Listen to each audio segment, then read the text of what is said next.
tools in your kit are these metal tools, which are awesome. You can use them either cold or hot. Cold meaning without fire, with no heat, and then hot meaning you put them in the flame of the votive. So you kind of get two effects with each of those. With the cold, you get more of a precise mark and maybe more of a whittling effect, especially with the blade. And then if you involve the heat, you get more of a melting and more of like a just basically more of a creative, organic experience of carving. So those tools are awesome and they can do a lot. And we'll get into all those in detail too. When you say the metal tools, you're talking about the knife and then this thing? Yeah, the crab picker and the knife. Yeah, the blade in that white rectangle. Yeah. This looks like a crab. It is a crab picker. Oh, yeah. Okay. That's hilarious. Okay. Yeah, totally. Yeah, it's a crab picker. It was sort of like the perfect size and it fit in a box and it does all the things, and I love it. You know, it can go in the fire, and I make all the stuff from the sea, so that worked out too. So yeah, it was kind of just a thing that happened. Cool. Yeah, so we can get started. Do you have a vision, Christine, for what you want to create? What are you thinking? Well, when we were there, I don't remember using the flame very much. Like I don't remember heating my tool.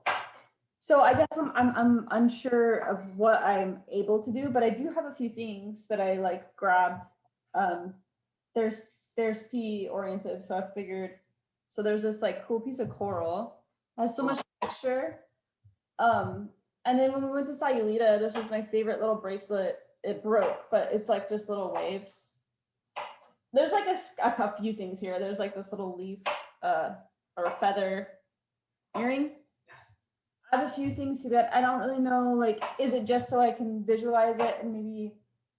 It's just really for, I just like it. It's just a fun exercise for people to say, you know, maybe I'll do a ring that has something to do with the graphic edge of that cool wave.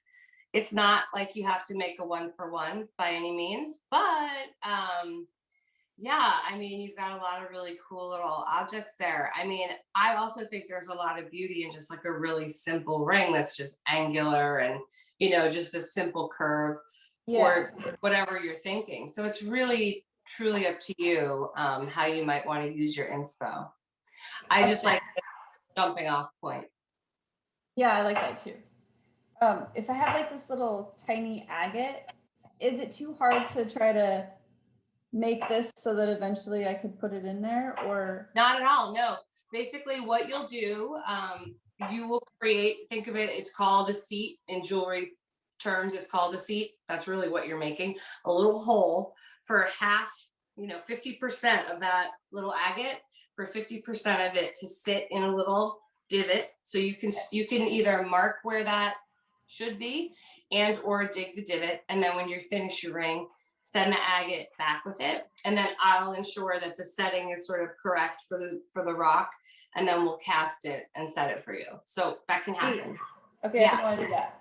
Yeah, your big job is to kind of pick the position, like on the ring design, like where will it live, and then you know, yeah, basically that's your job, and then you can start to set it, but then I'll take a look at it and get it to stay in there. Cool. All right. Yeah. Originally, I was thinking I would just do like a really thin ring with like a tiny little dot. But Brian's mom, who's deceased, she found this agate and got it polished. She would collect all kinds of agates. It has like these cute little spots on it. So I thought, well, maybe I'll just, kind of boring, but. No, that's sweet. Set it too, so. Okay. That's really sweet. That's so nice. Yeah, no, we can definitely get that in there. Yeah, that'd be so sweet.